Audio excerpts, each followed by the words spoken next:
everybody, and welcome to another episode of Jim and Rob Overanalyze Movies, the live video podcast for people who love to talk about movies as much as they love watching them. And after that little bit of dark, here we are. Join us tonight, as my good friend Jim Chaboyko and I overanalyze the first raunchy adult comedy to grace the silver screen in a long time, No Hard Feelings. But first, let's bring on my co-host with the most and talk about film marketing. Mr. Chaboyko, why don't you tell us please about film marketing. What are we? You had sent me a tweet. Yeah. Let's see if we can't bring it up on the big screen there. Yeah, from Mr. Drew McWeeny. Why'd you send me this tweet? What was... I thought it was kind of interesting. I'm reading it off your screen. I love that Miyazaki's film opens Friday in Japan, and no one knows a effing thing about it. Not even the voice cast, no images, no summary, nothing. I dare Hollywood to be that bold. Stop showing us everything ahead of time. Embrace the effing mystery. So, just in case the kids are up watching. That's kind of an interesting take. Earlier in the year, too, and I didn't mention this to you, we haven't talked about this really, except that we would talk about it. Yeah. Guardians of the Galaxy, everybody was on and on about one of the characters dying, and everyone was sure about it, and et cetera, et cetera. And I thought, God, we probably shouldn't know this going into it, this level of what's going to happen. Turns out to be a bit of a red herring. But, I just thought, man, we know, sometimes we know a little bit too much going in. And even, back when we were kids, Raiders of the Lost Ark, I remember realizing that the movie wasn't over because there was a scene that I had seen in the trailer that hadn't happened yet. So, people are always looking for clues. But, yeah, interesting take anyway.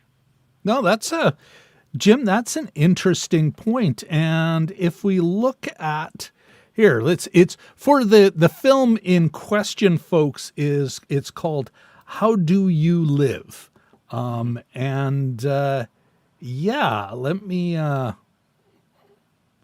put it. So here's the Wikipedia page. And when I looked into this one, this goes to the other extreme of what you're talking about, Jim. And we don't find out no trailers. Like here, this is hilarious. Without any traditional marketing plan, with no trailers or promotional stills of the film released before its premiere. The exception of a single teaser poster. We don't even get to find out who the voice cast is or anything. Yeah. Apparently Miyazaki is worried. The producer publicly spoke on how Miyazaki is worried over the lack of publicity for the film, but said that he trusts the work behind it. I'm wondering, Jim, if that means... it's an interesting gag that's basically saying, because Miyazaki, although he said he's retiring multiple times, this apparently is his last film. Oh, sure. But Kiss's final tour. Yeah. The last tour with The Who. Yeah. Gotcha. But, mind you, he personally has commented how his production, when he was a younger man, 10 minutes of animation could be done in a month. Now he's down to 1 minute a month. So, but it just leaning on the creator's stature alone. We got this movie coming out. It's by Miyazaki. Here's a poster. And scene. Yeah.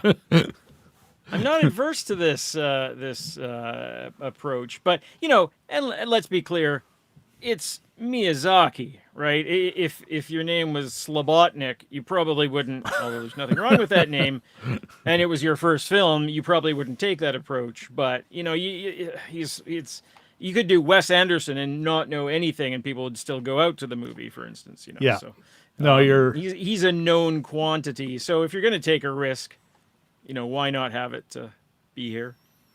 Yeah, no, I that's a perfectly reasonable take there, Jim. What do you think? Like, do you think this might become a thing if it's very successful? Let's say it's really successful in Japan. Is that something where you'll go, well, that's great for Japan, like it's culturally bound? Or is it something you might start seeing here with a Scorsese, or could you actually see this working in a North American, in the domestic market, or in a live action context? No, I think it's too standardized here.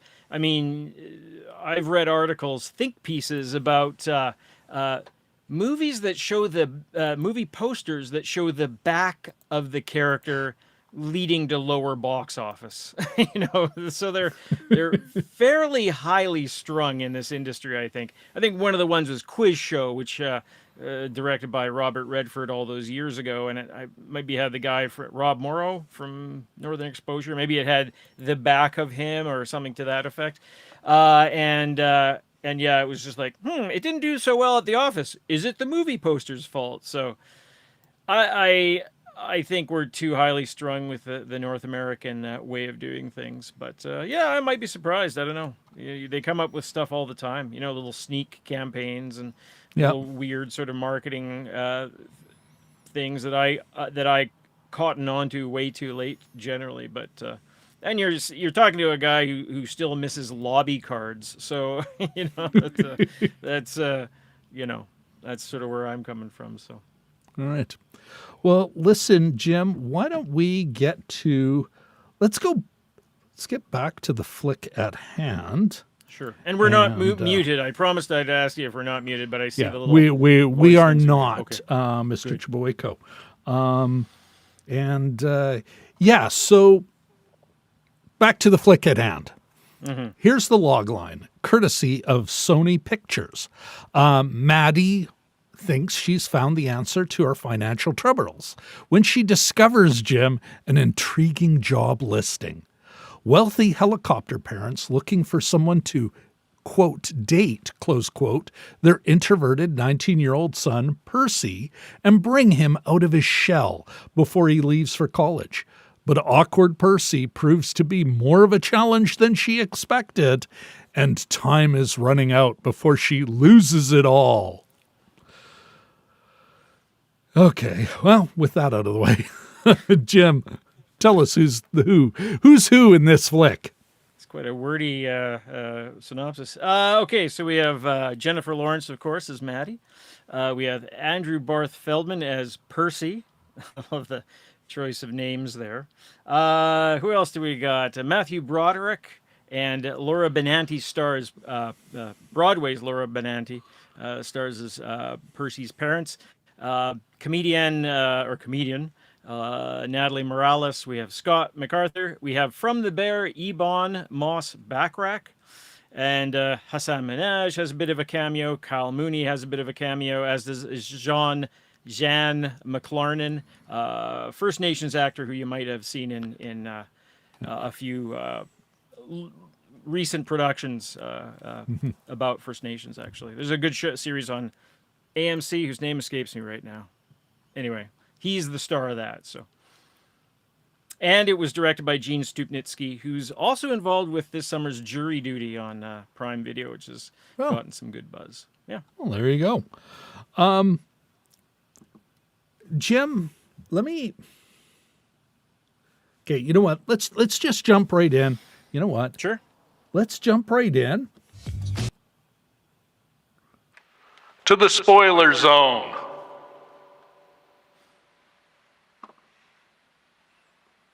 Turn that nonsense. Turn that nonsense off. Jim, let me ask you this. I'll put it up on the big screen there. Whoops. Sure. In our thumbnail, I said it could have been a contender. And during our See It or Skip It, which I'll link here, once I actually publish it, I've been a little ill the last few weeks. But I had said, you know what, I really enjoyed, it kind of sucked wind in the, it really played too safe in the third act.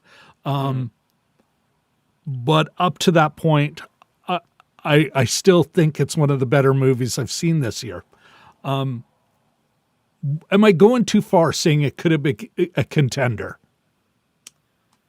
Well, I guess in terms of what it's contending for, if you want to have like a really strong summer comedy, a really strong sort of return to the raunchy, I don't know if you'd call this a rom-com necessarily, but just that sort of almost a redux of that Farrelly Brothers, artist's paintboard that we used to get once every couple of years back in the 90s. Yeah, I mean, could it have been a classic? I think is what you're asking, and yeah, it probably could have. It was, it got a little bit pat in the third act. It almost like it's lost its nerve. It's still getting some pushback just from the premise in general. So I think maybe they were. Well, I wanted to talk about with that. The thing, but yeah. So.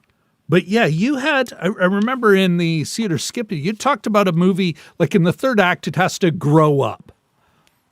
And the more I think about this film, the more I think it's like, yeah, it could have, how did I put it in my notes? You know what? It could have given us a grown-up ending. Yeah. Because it sets up a lot of stuff, a lot of great stuff. Instead, it decides to give us a kid's story ending. Yeah. He goes off to college undamaged. That everybody's consequence free except for kind of her, who's got to she's got to give up her house. Maddie, played by Jennifer Lawrence. And yeah, I got to admit, it's funny. I mean, I've said some movies are missed opportunities. And even that, I think I might have been going a little far. It's like, well, Robert, the movie in your head was a missed opportunity. Yeah. But I think in this case, it's like, yeah, you gave us a pat, safe, kind of gutless ending. The way we're talking in the digital green room before the movie started about Casino Royale. And that's almost always either they're playing a game that nobody understands, Baccarat. Yeah. Or it's poker where you're dealt a strong hand and it's all about the wagering. But I don't think that's the way a movie works. I think a movie works more like bridge, where it's about how you get your hand and how do you play it.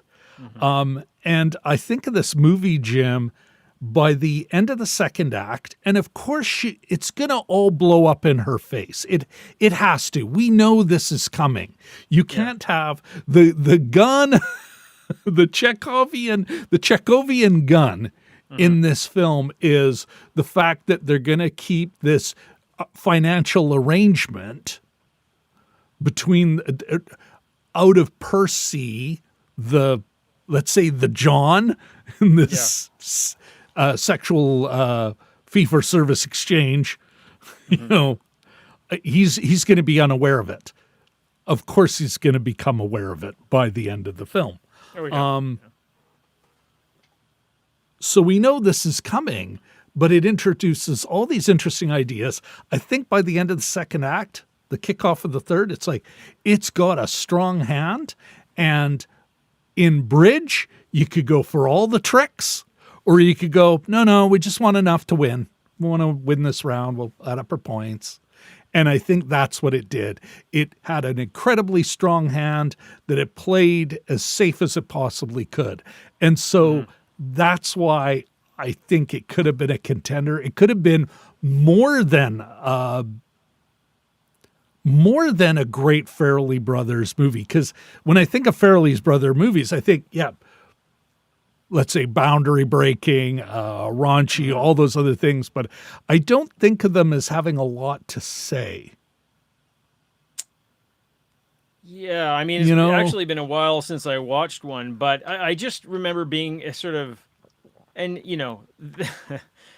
I'm not saying I want to be a character in them or anything, or that they're my favorite movies ever, but I always I admired their sort of ability, almost like South Park, where there's nothing sacred almost, and they just go screw it, and they go after everything that sort of deserves it. They were one of the first movies to cast people with Down syndrome as I think Cameron Diaz, Ben Stiller, Something About Mary. Yeah, I think her brother has Down syndrome, and so that of course they didn't joke around about that, but almost everything else, was free. It's a free target. So, and I always admired that, like that ability, just because I don't have that. Like I'm always sort of worried about offending people myself, but they clearly aren't, and I quite enjoyed. It's like refreshing sometimes. Yeah, to absolutely. watch it. But do you remember the great themes explored in? Yeah, I mean, love. Maybe. Yeah. I don't know. Let me ask the question again. Yeah. Do you remember the? Not particularly. The I mean, it's not interesting- like it's not like in the middle of winter I'm like, should I read a Russian novel or go watch a Farrelly Brothers movie? Yeah. But Well, and I think and this is what I mean about why this could have been a contender for something even beyond a Farrelly's brother movie. Like there's some greatness here in that because it does, and it does introduce things about a different idea of what sex work is. That it isn't strictly you have a sex worker here who exchanges a service for money from a John over here. That it introduces this idea. It's like, well, there's all kinds of reasons people have sex. And one of them is to get a Buick because they're trying to save their house. yeah. And in a great funny moment, where two women characters talk about some of the other ridiculous reasons they had sex. Oh yeah. Yeah. Yeah. Speaking of which, what was your favorite line from that scene? We're in the spoiler zone. We're all safe here. It's a safe place. Yeah. I mean, we could just recite the great lines in the first two acts, just do that for an hour. Because there's so freaking many.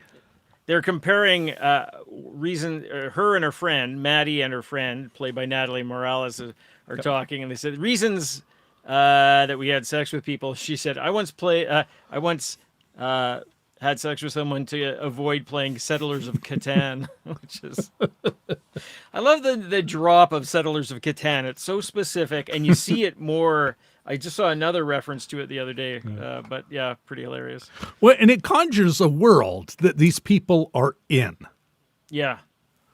And I think that's It's still funny.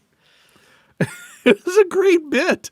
Even and also like bringing up the potential for, sexual violence, and how that's a risk where, again, the friend in the same conversation talking about, well, I was worried that he might kill me, you know, and then of course they take the sting out of it when they both look at the husband of Natalie Morales' character, Sarah. I think his name was Yeah. His name was Jim. I remember that quite well. Scott MacArthur playing Jim, you know, and he's like, "Wow, you know, oh my God, I kicked that guy's ass," and they're talking about you, dummy. So it's a great bit, but they also bring it up. Yeah. You know, which makes me think, Jim, remind me, I have the link, but you had sent me a link to a CBC thing you saw about this flick. I'll put it in a pinned comment, but why don't you reintroduce that for us, Jim? Well, it was the CBC show Commotion, and I'll paraphrase very badly. Commotion's a CBC radio show, and they talk about sort of pop culture, water cooler stuff. Inevitably, it's about Beyonce or Taylor Swift or, you know, reality TV, but they were actually looking at No Hard Feelings from the perspective of one former sex worker and somebody who studied sex work, I believe. And they went as far as to say, well, there's one conversation in the movie where they say, they say to Jennifer Lawrence's Maddie, a couple people say, well, you should just find a sugar daddy. And she said, oh, if I did that, you should kill me. And so one of the panelists said, oh, that's the same as the dead hooker trope. And I thought, well, that's a little far. That's a little bit much. But anyway. Yeah. But they came from it from like a people good at sex work kind of perspective, and they said, well, she should have gotten the car up front, she should have done this, she should have done that, and you know, this is about someone who's not good at it. Like it's about an awkward situation, somebody who's not well versed in how to do these things, being hired by people who are not like well versed in, like they're offering a car for they're offering a car for yeah. Did you want me to date him or date him? Date his brains out. Yeah. In an incredibly wonderful and awkward scene performed wonderfully by Lawrence and Matthew Broderick and Ms. Benanti. Were just outstanding, you know. And a nice long scene, too, and it just kept on going. They were trying to find her age, and she was waffling, and that was hilarious. 29. I was 29 last year. So this year... and there's such a great this is what drives me nuts about this movie. It is so good. It is so rooted in a believable scenario. Mm-hmm. Even though it's a movie and you suspend disbelief. It is, Jim, what bugs me. Yeah. About that pat ending. But sorry, continue. Could have been. Yeah. Well, I was, I sort of even wonder, and this is, I'm not apologizing for anything or depictions of anything, but I sort of look at, you know, she's an Uber driver, so she needs her car. And when the car gets towed, you know, that sort of, she's out of one gig economy or one gig job and into another, which is this setup with Percy and his parents. And so I almost think that you know, you're replacing sort of sex work with another kind of gig economy. So I you know, maybe it's and also like in an seems like exploration of how people in these, because she's in Montauk, right? Yeah, which is like Long in Island, these tourist, these summer-focused resort towns where you got your summer people, and as she says, she's like, she's a bartender and she's an Uber driver because it's those few months, that summer months, is where she makes her money for the year, her nut, and all of a sudden to lose one income is to maybe lose the summer. And, of course, back taxes on the house because there's always there's a trope. Oh, how could you lose this house you inherited? Back taxes. Ah, check. But also the taxes are going up because of the gentrification and the new people moving in, and et cetera, and they et cetera, so. get more of that honest discussion. And there's the, I don't want to say sleazy landlord, but the sleazy realtor, Hassan Minaj, shows up, and at the same time they went to high school, and even he, they kind of bring up these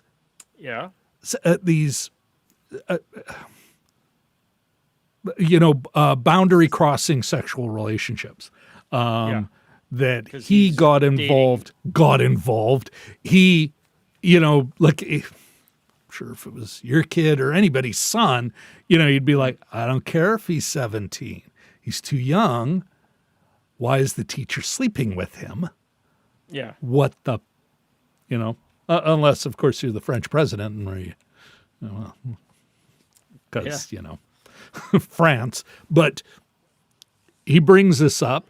And it's like, oh, you're talking about Mrs. blah, blah, blah Khan now. Because, after kind of like the Letourneau case where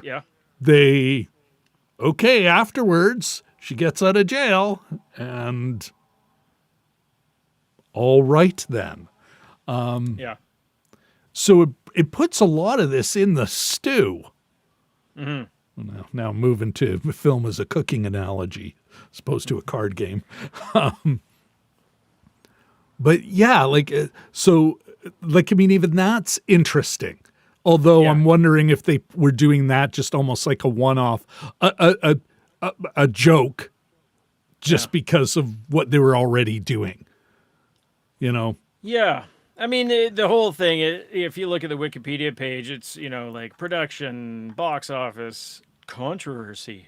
It says, ooh, people talk about it is about grooming and that kind of thing. And and this one too, it just seems to, so many people are like, well, what if the roles were reversed? You could do that for, I'm turning into an apologist for this movie, but you could do that with anything. And I think they handled it reasonably well. Like in the film, is that they made him a 19-year-old. Yeah. There's no... Yeah, that's true, yeah. And she doesn't have a power relationship. No. It's not like they hired his teacher. They hired his tutor to add something to the curriculum. Yeah, yeah. So I don't think it was that. Mm-hmm. Although I think they, Stupinski, that's the director's name, isn't it? Stupnitsky. I think it's Stupnitsky. Yeah, Stupnitsky. Thank you, Jim. I have been corrected. Mr. Stupnitsky, he and Jennifer Lawrence, this is something she helped develop. They wanted to explore some stuff here. And I think a lot of it was really because it is Jennifer Lawrence's story, her character's story. It's Maddie's story. Oh, yeah. They do actually, thinking about it too, they do they do a reversal where she meets his nanny and it turns out to be a male. Yeah. Kyle Mooney from SNL. And, I was sort of thinking that he would have a bigger role in it. Yeah, he's in for a couple scenes, but so they do sort of mention a few things like that. But it's not. Well, it is unfortunate. I mean, I think of. Well, okay. Let me ask you this, Jim. What did you think of him as a character? Not just his performance, but what did you think of that character? I thought they could have. Well, Kyle Mooney is I think it was Jody or something. I could look that up. His former nanny. Yeah. His former nanny. Yeah, Jody. I was right. But I was expecting something a little more. He sort of he ushers the boy away, and then he sort of turns to her and says, "Look, if you hurt him, I'm going to kill you. What are you doing?" And I thought that was kind of interesting, and they could have done more with that. And they sort of come back to that almost towards the end of the movie. But it doesn't really amount to anything. It's like one of those comedy movie cameos. They have a friend that they want to cast in a certain role, so they put him in for 5 minutes of the movie. And let him amp it up however he wants. Yeah, they seem to do that a lot with comedy in particular. But so I sort of thought that more could have been done with that character. Or just, my take is always like, go for what's interesting. Go for, take it, do something with it, but make it interesting. And it ended up especially being as we see him later, role. and he's also a process server, or he was serving, so he is Maddie, another local, trying to make his nut with a bunch of, I also do this, and I got this gig, and I got that gig. And instead of trying to portray him as almost like a petty villain, I could imagine him being more of instead of a villain obstacle, just more of an obstacle. Somebody going, he's a good boy. And he's a little weird, and his parents are weird, but really? You're into him? I'm not buying that. Or heck, I know you from around town. No way this guy's your type. Because that's another thing we get to. The filmmakers get into her sexual history, not in a judgy way, but, well, maybe a little. Would you say? What do you think? Yeah, I mean, I don't feel, she's got a history, and I don't think it's particularly judgy. I mean, maybe I'm not the right person to ask. Or you know what? Maybe when she is being judged, she is totally comfortable with it.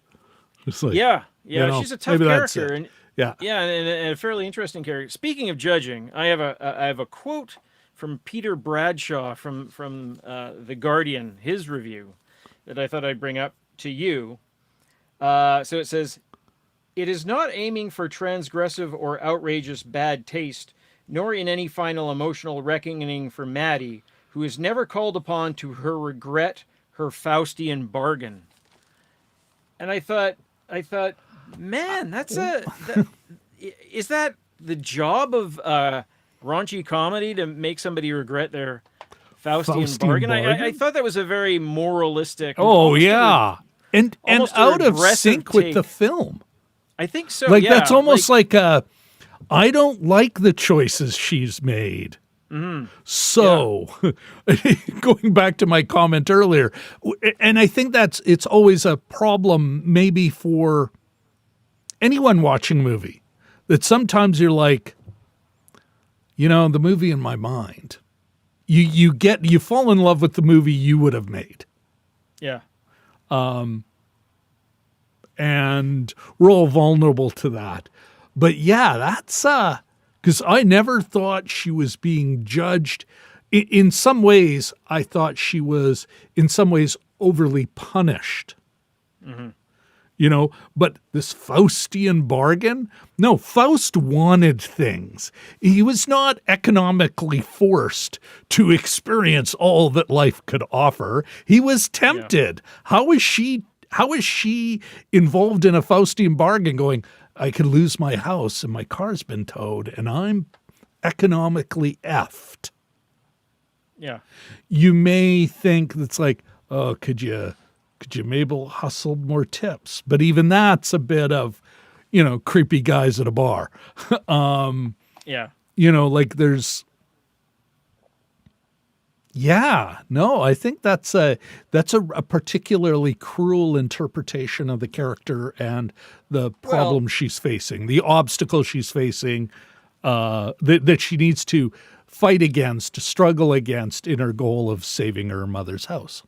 I find it was almost like the equivalent, maybe not quite, as saying, the teenagers who get it on in the Friday the 13th movies all pay for it. What about her? Because they all get, the rule of those movies is if you get it on, if you get railed, you pay for it. You get a knife through the bed, or I don't know, a spear gun in the neck, or whatever. It's only the good girl who survives. Yes, yeah. So, and I just thought it was very regressive. I thought, screw that. It's not the job of that movie to make her pay for, the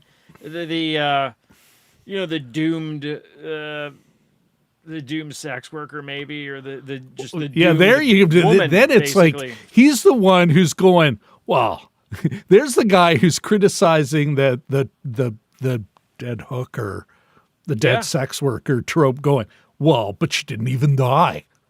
Yeah. Disappointed because she didn't suffer more.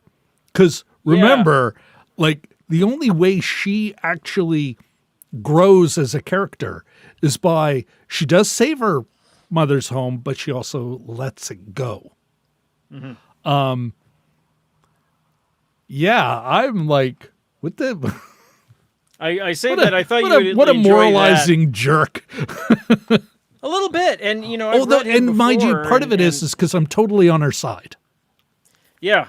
You know what? She owns her romantic and sexual life completely.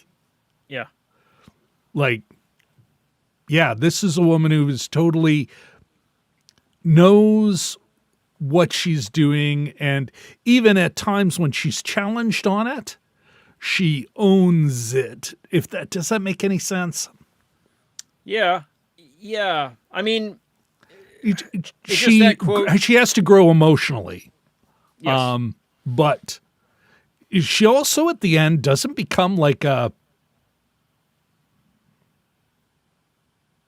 Puritan or something. Yeah, exactly. I'm a born again virgin. She doesn't do any of that crazy crap. Mm-hmm. Yeah, and I found that this movie in particular has gotten people's hackles up that way, and also in that sort of the roles. If the roles were reversed, well, that as well. That was the other argument for it. Apparently, it's made $70 million, which isn't a huge amount, but maybe that's part of it. People not being able to. I think domestic it's 40, so I guess 30 in the. Which ain't bad for a little rom-com. Or not a rom-com, but, there is a bit of a friendship built here. Yeah. That's going back to this judging and moralizing. I wonder if that is, and maybe, I'm not coming away with my stamp pat third act, but I wonder, Jim, if one of the things this movie is saying or is interested in is this idea of, like, although I don't think they explore it well enough, but never mind the role reversal. That's ridiculous. Like, it's just,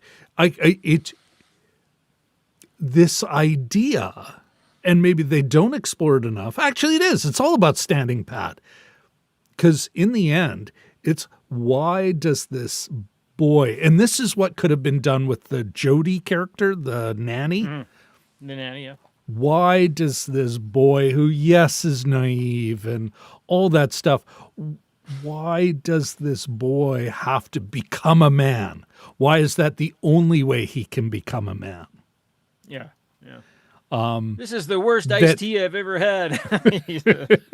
Yeah, like it's played a little too much as a comic joke, and that this is the way he will become. He just needs, and again, this leads into my next question about homages. I mentioned it in the theater, but I didn't quite dawn on me how much of a wow, this is like right out of the 80s and the early 90s. This is Biloxi Blues. This idea that an old hooker will show you the way kindly and gently, and that's what will make you a man, which you can then go out and engage in. You can be a man in society, because now that you've done this, and that some people need this, you need a sex worker to help you along.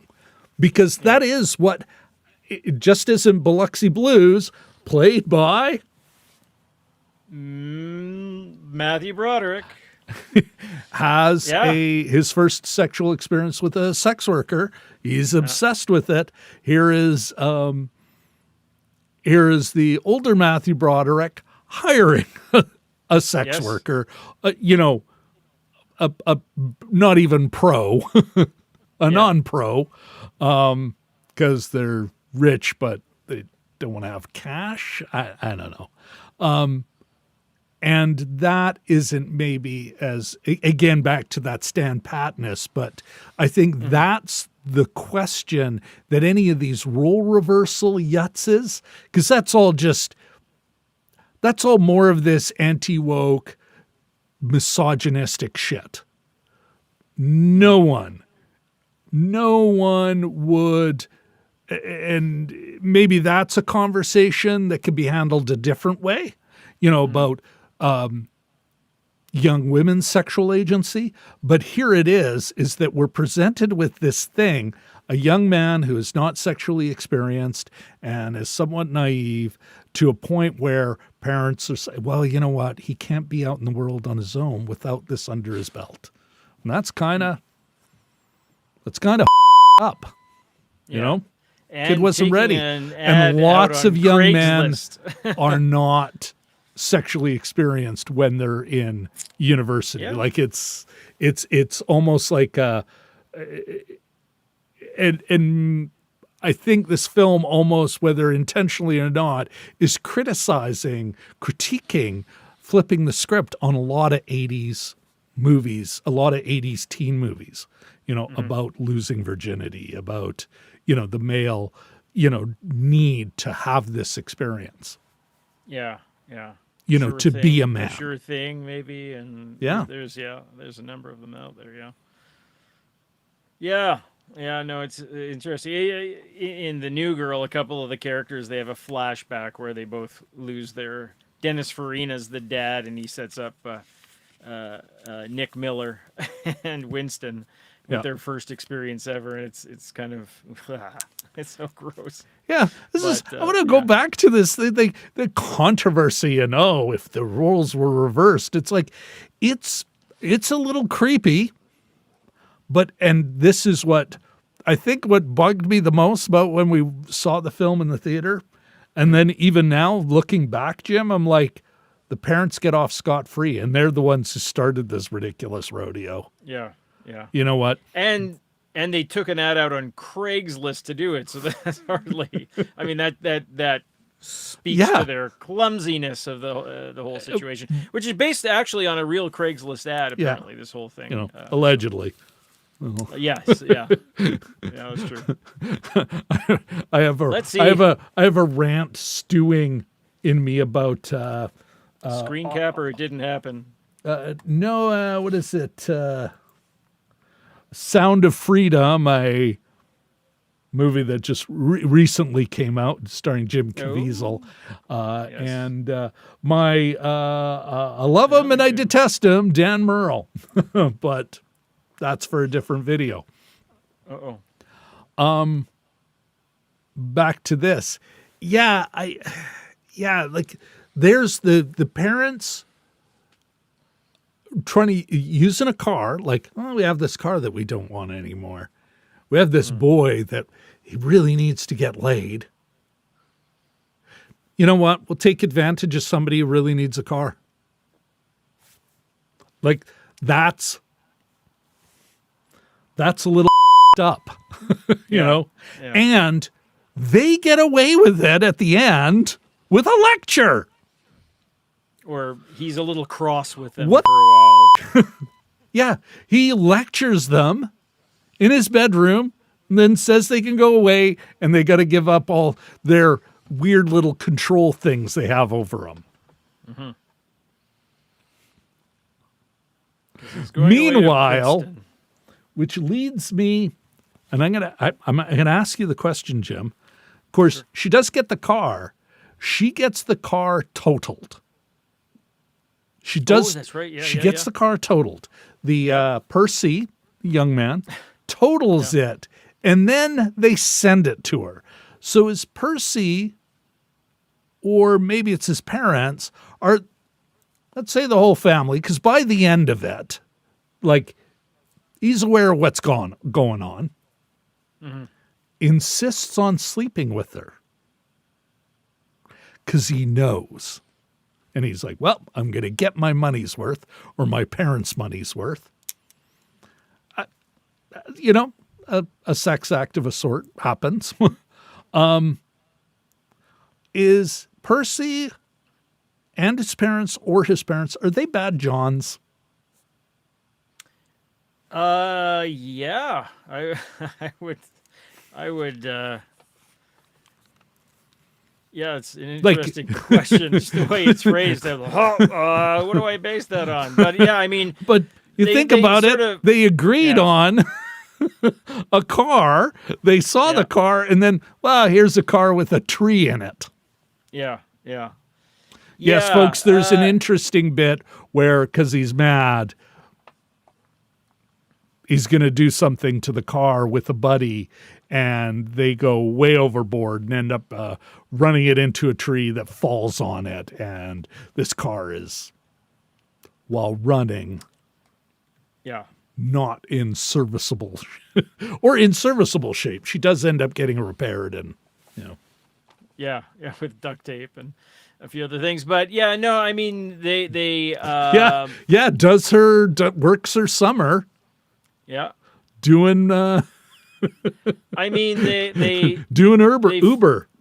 fulfilled their contract to the letter of it, if not, the spirit of it, not sort of really. I mean, To the rich person, yeah, like a great rich person. Listen, we said that car with that title. yeah, yeah. That's Yeah. pretty shitty. Yeah, But, it is. I to me, Jim, my question is, or my answer would be, yeah, bad Johns. Yeah, They ripped off the sex worker because she did provide the service agreed upon, dated him, still made him, counts. yes, yeah. If he's insisting it counts, then she's owed a car, and not a car with a tree in it. That's not the car they promised her. Yeah, And No, absolutely. and That's a then good, to that's a deliver good point. that like it's all her fault, I thought it's just, and this is okay, now this is where I'm like, really?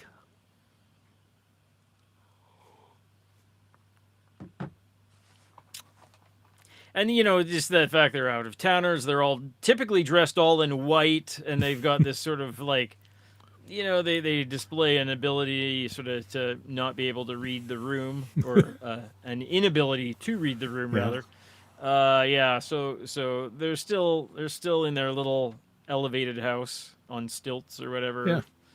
What? Their new build, and Yeah. they're a little bit above everything, and Yeah, no, we and promised you a car. We didn't say what shape it'd be in, so yeah, it's it's so greasy, right? Yeah, Like, I mean, pretty it's, much. especially once for the audience, we Yeah. know why she needs the car. So we know, the filmmakers, the family may not exactly know why she needs this car, but we do, the filmmakers do. Why? So here's my question then. Why did the filmmakers think, no, that's the way we need to do it? Because she needs another shot at the end of it all? Because she feels terrible. There's kind of a funny scene where she goes back to Uber driving, and she drives up, and a couple little princesses are going to get in, and they take a look at the shape of the car, and she goes, "Get in!" That's sort of against the Uber thing. You're supposed to have waters and everything's, but your car's supposed to be pristine and everything else, and not held together with rope. How the hell did and Uber duct tape get away with looking so good? Yeah, exactly.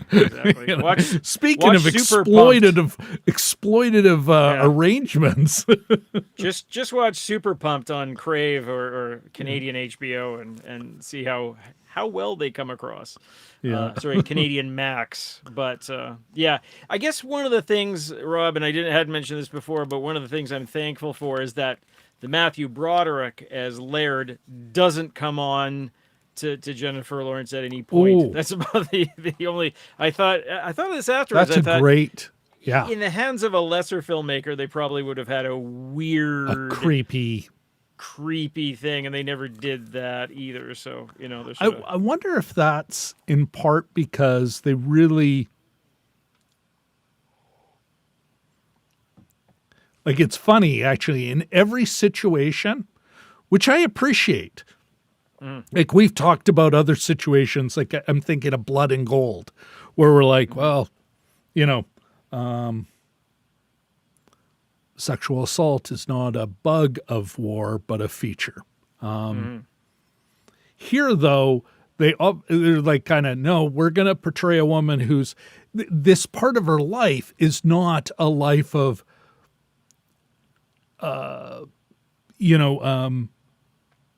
she's a victim of economic circumstances.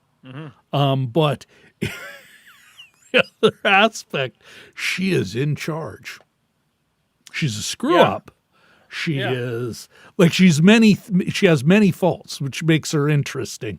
But I'm thinking about when the high school kids, the summer kids, actually, don't know if they're in high school or whatever, in the summer kids, when they steal their clothes and she goes and fixes that. Yeah.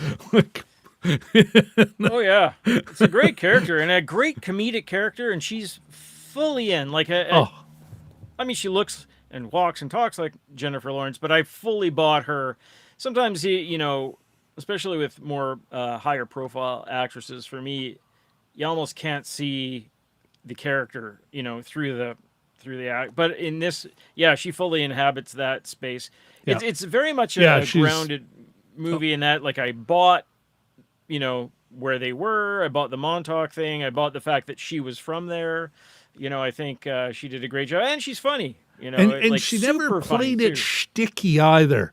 Like, there was no super thick accent. Like, she never once was she playing it in a way that it was like a caricature. Yeah. And and just good, good timing. She's saying, you can see it in the trailer, but she's trying to appeal to the tow truck driver who was her old boyfriend, and another guy comes out of the house. He goes, he's my cousin. And then he grabs her, and she goes, second cousin. Just like these. He's going to Princeton. Oh, I've heard of it. Like, just little things like that. Like, so many lines. The great bit that 29, I was 21, 32. Yeah, exactly. It was just a great set piece. I do look forward, even though,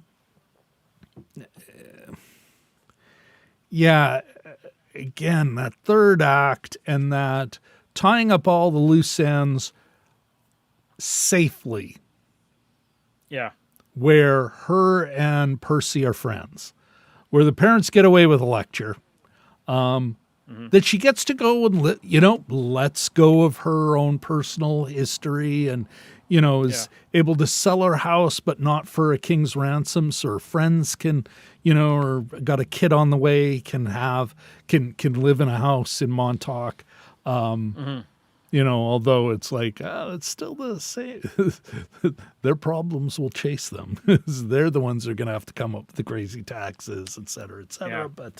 But all that set aside, there's stuff in here because it's such a well-realized characters and such a great setup and such great set pieces. I just, I'll watch it again. Like it's a film that I think the end of the year may end up on a top 10 list for me. Cause Jim, here, maybe, we're coming up on an hour here. Sure, yeah. So it's probably time to move into, final thoughts.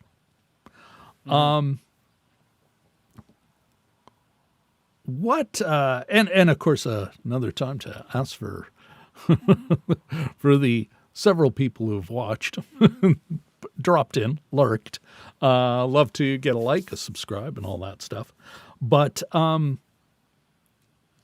Jim, I saw a number of homages. I've already mentioned Biloxi Blues. Any particular ones you want to note here as we kind of start to wrap this up? With this movie, just nothing in particular. Well, nothing that I've seen lately. Like we've talked about the Farrelly brothers type of movie in this, and again, I haven't seen one of those, and I thought maybe it'd be interesting to go back to one of those, but more than anything, this feels to me like the old kind of summer movie that they would, that would be floating around in the theaters for a couple hours, or for a couple months, sort of July and August. I mean, I remember, you opening up the newspaper and seeing the sheet of movies, and this totally, whether it's the ribald nature of it, or the nudity, or just the sort of that raunchiness, it does, to me, it feels like a classic 80s, 90s, more so the 80s, I guess. Even in the subject of it, the premise, it seems like a total 80s movie. Well, and that's where I was kind of going with this, Jim. Yeah. I do think it's both an homage and a script flip on 80s films, 80s and early 90s. There's a great sequence where Percy's mad, he's gone off drunk, and so she's looking for him in a party. And we've seen this bit before. Uncle Buck, I think, looking for his niece is right. One of the closest. But there's a couple others in there where they have nice little side bits where she's the kids are looking at her as they would. Who is this? Yeah.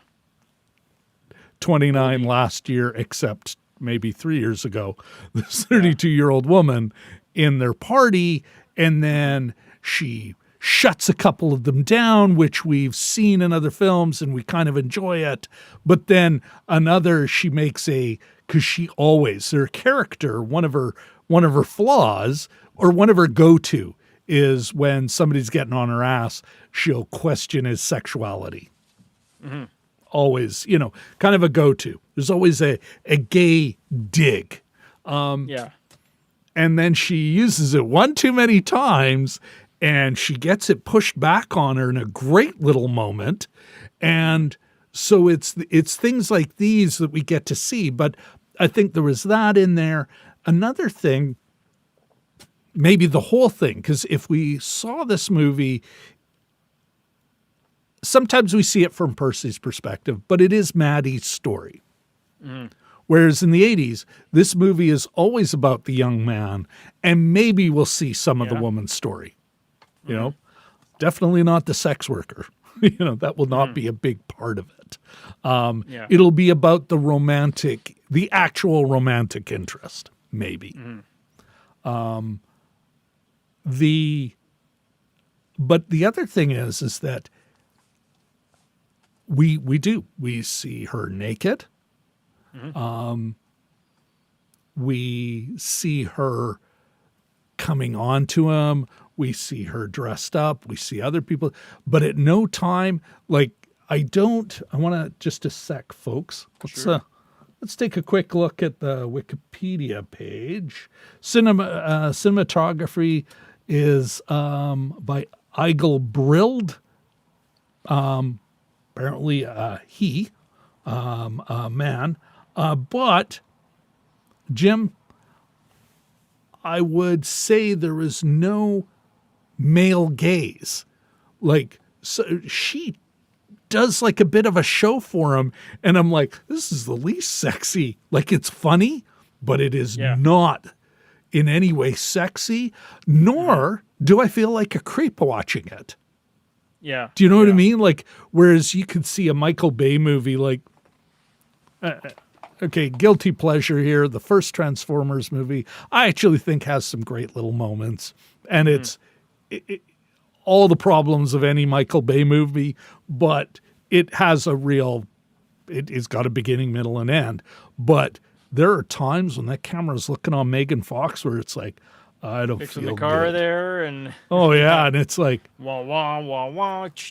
You know, what like great moment in an 80s movie or when I was 16 but I'm a grown ass adult, and it's like, okay, that's not right. You know? Yeah. Here at no time I see it for the comedy it is. They never do this, they don't use any of those techniques. You do not see the male gaze. And I think that's just another way to kind of flip the script on it's not a rom-com, it's a sex comedy. Yeah. You know, I think it is an 80s sex comedy where they've turned things around. Well, yeah, an 80s sex comedy that uses, 2023 economic situations, gig work and Craigslist and stuff. So it's a little bit of a product of both ages. But no, I know what you mean. And anytime they do start to do the sexy, seductive stuff, it always ends up with somebody getting maced or, like it goes south pretty quick. And even at the point, it's not like it doesn't feel... Yeah. Professionally, yeah, you don't feel like... Oh, yeah, go ahead, sorry. Nothing's glistening, like, nothing. It's not Red Shoe Diaries, basically.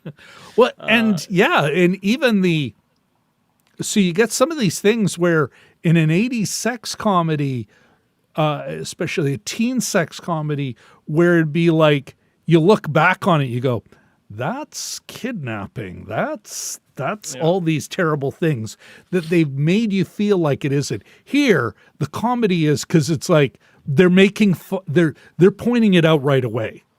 Yeah, they're like the kid's like, I'm being kidnapped. Like, I mean, and it's almost like the filmmakers going, we're going to do what they did in every other 80s movie or 90s. There's some others later, but we're going to do it, and we're going to point it out immediately. It's not even hanging a hat. It's more taking the lampshade off of it. Yeah. It's not putting the lampshade on it. It's taking it off and going, nope, here's the bare bulb. This is why it's ridiculous. Yeah. And this is why it falls apart so quickly, why it goes sideways so quickly. Mm-hmm. He never goes, oh, that's so romantic. Yeah. Yeah, a lot of those older movies, you watch it, whether it's, I don't know, Pretty Women or just, there's an Albert Brooks movie, and I just watched a little where he's trying to woo a woman and he goes too far, and I thought, oh, that's so gross, this will never work, and it works. I can't remember which one it was, but it was just, the way they package it and that, Yeah, but it's interesting to see how these things change over time, and that and that's included in this too a little bit. Kind of makes it interesting. Yeah. Is there anything else you wanted to add, Jim? That was basically I do think there's a weird sort of homage and a subversion, but it's not parody either. I think it does. It's got some things to say. Again, back to except for the pat ending, like. Yeah. Sorry. Yeah, no. Do you have anything else you wanted to add? They stuck with it. I'd like to, I hope this does okay, because I'd like to see her do this kind of comedy more. Like she was really, I mean, she elevated the piece as well. Yeah. Props to sticking with the rollerblading for so long through through the movie. I mean, that's it sort of disappears after the second act, but they stick with the physical comedy of going up the stairs on rollerblades and that sort of thing. So there's a real commitment here to certain gags that I really appreciated. So good for the filmmakers. Yeah. No, and that's why I'm like, it could have been a contender. Yeah. It's almost like I'm a little, as much as I enjoyed it, as much as I can recommend people see it, and I could see myself watching it again. As a Sunday afternoon. What the hell? So I should say. I was just going to say. Lastly, I'm sorry. I watched the Red Band trailer about a half an hour before we started, and I was still laughing at the same jokes that I saw before in the trailer, and that I laughed at the movie theater. Yeah. Still laughed at them like they were fresh. So I think that speaks to that. Sorry, I cut you off. Yeah. No. This is great. Actually, it's a great way to end. I think to end the show. Well, once again, folks, thank you all very much for watching. If you've made it to this part, there'll be something over there or down there. And then, of course, you can subscribe and all that other stuff down there. So anyway, good night. Good night, everybody. Good night, folks.